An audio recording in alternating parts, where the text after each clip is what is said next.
the 6th of November, 1940. West Bay, Bridport. The Dorset coastline. A Heinkel. He-111 bomber comes in low over the English Channel, its twin engines laboring against the night wind. Inside the cockpit, the crew realizes too late that they are not approaching France. The aircraft hits the water hard, metal tears, glass shatters. The bomber sinks rapidly in the shallow surf, waves rushing through the fractured fuselage. Within hours, British recovery teams are wading into the cold water. They're not after the crew. They're after what's inside. Waterlogged but intact, they extract a peculiar piece of equipment from behind the pilot's position. A radio receiver connected to a specialized cockpit instrument. Dials calibrated in ways British engineers have never seen. Filters tuned to frequencies the Royal Air Force doesn't use. This single piece of salvaged German technology represents the final piece of a puzzle that British scientific intelligence has been racing to solve for months. A puzzle that, once understood, will allow Britain to reach into the night sky and force German bombers to drop their payloads kilometers short of their intended targets, to make the Luftwaffe bomb empty fields whilst British cities remain untouched. This is the story of how Britain turned Germany's most sophisticated bombing technology into a weapon against itself.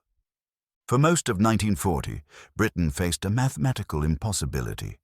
Every night, German bombers crossed the Channel under cover of darkness. They navigated to precise targets. They bombed with accuracy that shouldn't have been possible. The problem wasn't just the bombing, it was the precision. Traditional navigation in 1940 relied on dead reckoning. A navigator would calculate wind speed, ground speed, and heading, then estimate position. In daylight, with clear skies and visible landmarks, skilled crews could manage reasonable accuracy. At night, over blacked-out Britain, it became nearly impossible. RAF Bomber Command knew this intimately from their own operations. British navigators were missing their targets by kilometers, sometimes by dozens of kilometers. A post-war study would reveal that only 20% of RAF bombs fell within 8 kilometers of their intended targets. Yet German bombers were hitting British factories, railway junctions, and dockyards with disturbing regularity. They were finding targets in total darkness, through cloud cover, in conditions where visual navigation simply couldn't function. The Rolls-Royce engine works at Derby, the aircraft factories at Coventry, the shipyards along the Thames, all hit repeatedly with accuracy that defied explanation. The casualties mounted. In London alone, the Blitz killed 430 people on the first night, over 1,500 in the heaviest raid. These weren't random bombs falling on a general area. These were coordinated strikes on specific industrial targets, executed in conditions where British bombers couldn't even find the right city. The Germans had solved a problem that British scientists believed was unsolvable. They had found a way to navigate at night with the precision of daylight operations, and if Britain couldn't understand how they were doing it, there would be no way to stop it. The mathematics were brutal. Germany possessed roughly 1,500 bombers. Britain possessed a fighter force designed for daylight interception and an anti-aircraft system that struggled to track targets it couldn't see. If Germany could bomb with precision at night indefinitely, British industrial capacity would be systematically destroyed. The war would be lost not through invasion, but through the steady dismantling of Britain's ability to produce weapons, aircraft, and ships. Something had to be giving German navigators their accuracy. The question was what? The answer came from an unlikely source. A 28-year-old physicist named Reginald Victor Jones, recently appointed head of scientific intelligence at the Air Ministry. Jones had received an anonymous document in late 1939, posted from Oslo to the British legation in Norway. Most officials dismissed it as an elaborate German deception. Jones believed otherwise. The Oslo Report, as it became known, described various German technological developments, including radio navigation systems for aircraft. In June 1940, Jones convinced his superiors to conduct an experimental flight. An RAF aircraft, equipped with sensitive radio receivers, flew a pattern over East Anglia. At 31.5 megahertz, the crew detected something extraordinary. A narrow radio beam, roughly 460 meters wide, emanating from occupied Europe. The beam was aimed directly at the Rolls-Royce factory in Derby. The Germans had developed a system called Knickebein, or crooked leg. It worked by transmitting two overlapping radio beams from ground stations in occupied territory. One beam transmitted Morse code dots. The other transmitted dashes. Where the beams overlapped, the pilot heard a steady tone. If the aircraft drifted left, the pilot heard dots. If it drifted right, dashes. By following the steady tone, a pilot could fly directly along the beam to the target. A second beam, transmitted from a different location, intersected the first directly over the target. When the pilot heard this cross beam, he released his bombs. The system provided accuracy of roughly 1,500 meters at 250 kilometers range, far superior to dead reckoning, but still relatively crude. By August 1940, the telecommunications research establishment at Swanage had developed countermeasures. Ground stations equipped with powerful transmitters could detect the German beams and then transmit false signals on the same frequency. The goal was to bend the beams, causing German navigators to drift off course. Some bombers, their crews trained to rely entirely on the radio beams, became so disoriented they landed at RAF airfields, believing they had returned to occupied France. But Knickebein was only the beginning. Interrogations of German prisoners of war kept mentioning something called X-Gerät, the X device, something far more sophisticated. Something that, according to one captured pilot, could place a bomber within 20 meters over London. In September 1940, British intelligence began piecing together how X-Gerät functioned. It used 5 beams, not 2. 4 beams were named after rivers: Weser, Rhine, Oder, and Elbe. Weser was the main guidance beam. The bomber followed it exactly as with Knickebein. But the cross beams were different. They were precisely spaced at measured intervals. Rhine appeared roughly 30 kilometers before the target. This gave the radio operator time to prepare. Oder appeared approximately 10 kilometers before the target. When the aircraft crossed Oder, a specialized clock in the cockpit automatically started. 2 hands began sweeping upward from 0. Elbe appeared 5 kilometers before the target. When the aircraft crossed Elbe, one clock hand stopped. The other reversed direction, sweeping back towards 0. The system measured the time taken to fly from Oder to Elbe. Since this distance was known, and since the distance from Elbe to the release point was identical, the reversed hand reached 0 precisely when the bomber reached the optimal release point. The bombs dropped automatically. No human calculation required. No human error possible. X-Gerät operated at 60 megahertz, far higher than Knickebein's 33 megahertz. This required entirely new radio equipment. The Luftwaffe couldn't equip every bomber with the system. Instead, they created an elite unit, Kampfgruppe 100. KGR 100 would fly ahead of the main bomber force, guided by X-Gerät. They would drop incendiary bombs, creating visible fires that marked the target for the aircraft following behind. The first major test came on the night of the 14th of November, 1940. The target was Coventry. KGR 100 crossed the channel shortly after 7 o'clock in the evening. The weather was clear. By moonlight, the observers could see the English countryside passing beneath them. Following their X-Gerät equipment, they positioned themselves along the Weser beam. Rhine. Oder. The clock started. Elbe. One hand stopped, the other reversed. 0. Automatic release. Hundreds of incendiary bombs fell across Coventry's city center. The fires were visible from 100 miles away. Nearly 500 German bombers followed, dropping their payloads onto the burning city.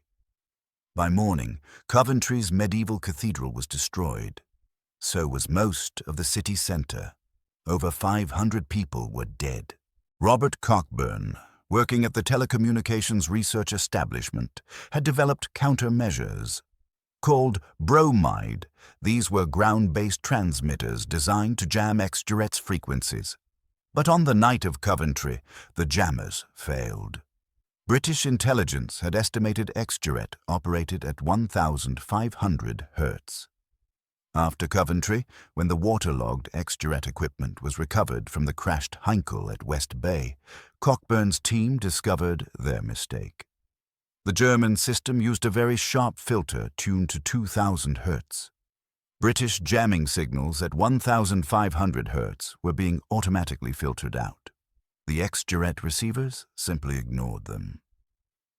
Cockburn immediately modified the bromide transmitters to broadcast at 2,000 Hz.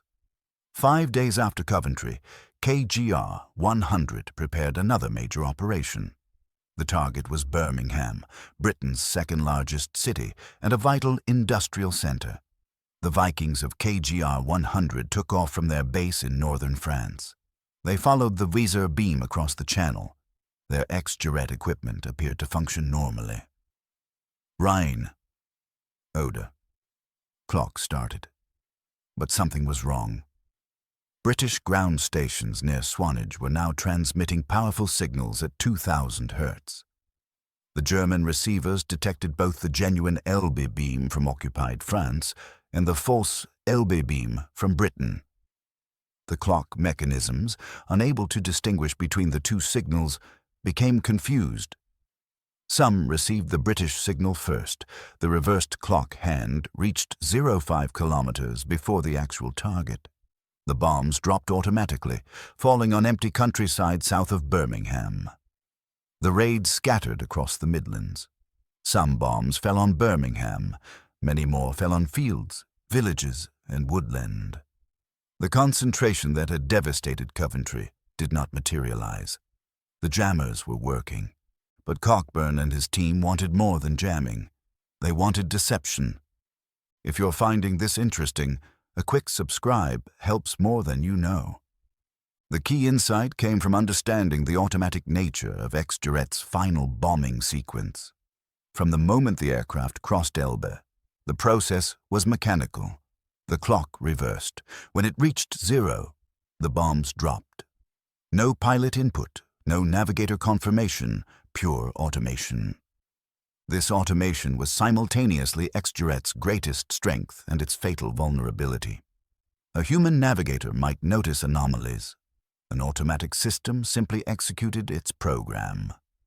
Cockburn's team developed a sophisticated countermeasure. They would create a false Elbe beam. This beam would cross the Weser guidance beam much earlier than the genuine Elbe beam transmitted from occupied Europe. The false Elbe would intersect Weser just 1 kilometer after Oder, instead of 5 kilometers. When a German bomber crossed Oder, its clock would start normally. But moments later, roughly 1 kilometer into the 5-kilometer run to the real Elbe, the aircraft would cross the British false Elbe. The clock would register this as the genuine signal. One hand would stop, the other would reverse. The reversed hand would count down, expecting 5 kilometers of flight time. But the bomber was actually flying towards the genuine Elbe position, which was still 4 kilometers ahead.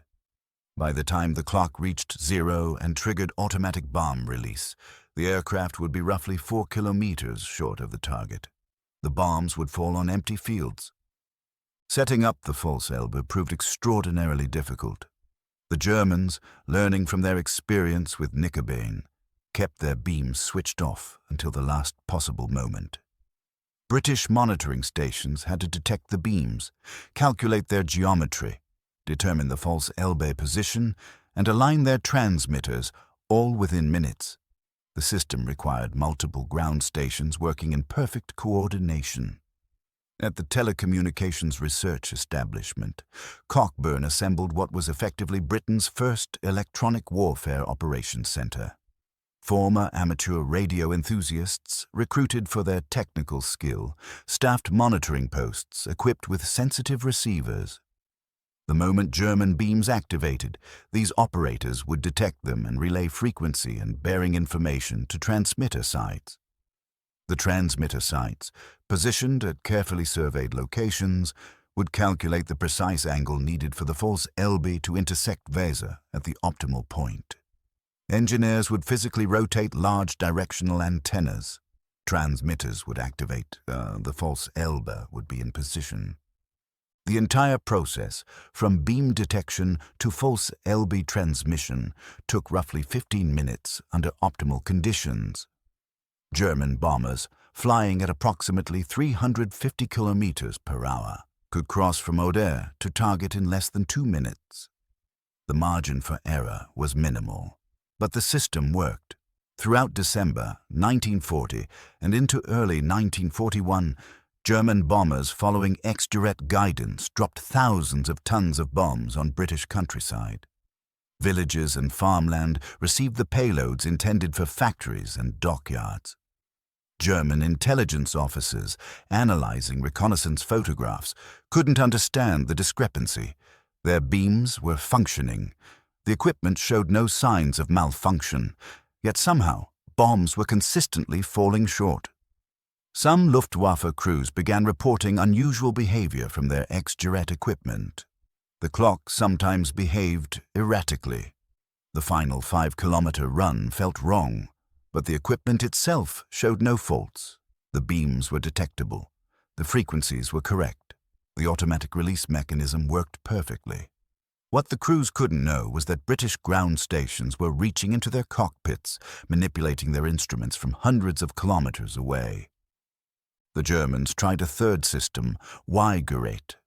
This was even more sophisticated, using a different technical approach that measured distance by timing radio signal returns. British scientific intelligence, led by R.V. Jones, anticipated this development. By analyzing captured equipment and intercepted signals, Jones's team understood Y-Gerät's basic principles before it became operational. Countermeasures were ready almost immediately. Y-Gerät never achieved operational success. By May 1941, the Luftwaffe had effectively abandoned precision radio navigation over Britain. Germany's strategic bomber force was redeploying eastward, preparing for Operation Barbarossa, the invasion of the Soviet Union. The Battle of the Beams, as it became known, was over. The Luftwaffe would return to British skies with V-1 flying bombs in 1944, but the era of precision-guided night bombing by manned aircraft had ended. Germany never developed a working countermeasure to British beam bending. They never fully understood what Britain was doing. The British countermeasures to X-Gerät represented something unprecedented in warfare. Electronic deception on a strategic scale. Britain hadn't just jammed an enemy system, they had subverted it. They had turned Germany's most sophisticated navigation technology into a weapon that functioned perfectly whilst delivering precisely the wrong result. The psychological impact was significant. German bomber crews lost confidence in their equipment. They couldn't determine whether their instruments were malfunctioning or functioning correctly, but being manipulated. This uncertainty undermined operational effectiveness, even when British countermeasures weren't active. Comparatively, the Americans never developed an equivalent system. United States Army Air Force's bombers relied on visual navigation for precision bombing, conducting operations only in daylight and clear weather. This limited their operational flexibility and resulted in significantly higher casualties. The RAF, by contrast, had learned to fight and win the electronic battle that made precision night operations possible. German attempts at countermeasures never approached British sophistication. The Luftwaffe possessed excellent engineers and capable intelligence services, but they never assembled the organizational structure that Britain created. The Telecommunications Research Establishment, with its roughly 2,000 personnel by 1942, represented a concentration of scientific and engineering expertise dedicated exclusively to radar and radio warfare. Germany had no equivalent institution. When Germany did attempt to develop advanced radio navigation systems, they did so in relative isolation. British scientific intelligence, by contrast, benefited from close cooperation between R.V. Jones at the Air Ministry, Cockburn's team at TRE, Signals Intercept Operations, prisoner interrogation units, and photo reconnaissance analysts. This integration of intelligence sources allowed Britain to stay consistently ahead of German technological developments. The false Elbe technique influenced electronic warfare for decades afterwards. The principle, transmitting false signals that enemy equipment interprets as genuine, became fundamental to military deception operations. Modern electronic warfare systems use variations of the same concept, though with vastly more sophisticated technology. The organizational model developed around the Battle of the Beams also proved influential. The integration of scientific intelligence, technical development, and operational implementation under unified direction became standard practice. Today's military research establishments trace their conceptual lineage to institutions like TRE. Surviving X-Gerät equipment exists in several British museums. The Imperial War Museum holds components recovered from crashed German aircraft. The Royal Air Force Museum displays examples of British countermeasure equipment. These artifacts represent one of the few physical remnants of a battle fought entirely through invisible electromagnetic radiation. The sites where British monitoring stations operated are mostly unmarked. A few foundations remain at Beacon Hill near Salisbury, where Cockburn conducted early testing. The transmitter sites have vanished entirely, their locations known only through archived documents. The people involved have largely passed into history. R.V. Jones published his memoir, Most Secret War, in 1978, ensuring the story wasn't entirely forgotten. Robert Cockburn continued work on radar and electronic systems, eventually being knighted for his contributions. But most of the radio operators, the engineers who aligned antennas in the middle of the night, the intelligence analysts who decrypted German signals, remain anonymous. Their work was classified for decades. Some documents are still restricted. The 6th of November, 1940, West Bay, Bridport. A German bomber lies broken in the surf. Inside, soaking in sea water, is a piece of equipment that will alter the course of a battle the public knows nothing about. A battle without gunfire or explosions. A battle where the weapon is understanding and the ammunition is radio frequency. Within 3 weeks, that understanding will translate into action. German bombers, following their instruments with absolute trust, will release their payloads precisely on schedule. The clocks will reach zero. The automatic mechanisms will trigger, the bombs will fall, and they will hit nothing but empty fields. Not because the system failed, but because it worked exactly as designed, following false instructions Britain transmitted into the night sky. The pilots will never know. The bombs will explode harmlessly, and Britain's factories will continue building the aircraft that will, eventually, carry the war back to Germany. That crashed Heinkel delivered more than just technical specifications. It delivered the key to making Germany's most advanced bombing system worse than useless. It made it unreliable. Crews learned they couldn't trust their instruments, and an air force that cannot trust its instruments cannot operate effectively at night. The Battle of the Beams achieved what anti-aircraft guns and night fighters struggled to accomplish. It didn't just shoot down bombers, it made the sky itself unreliable.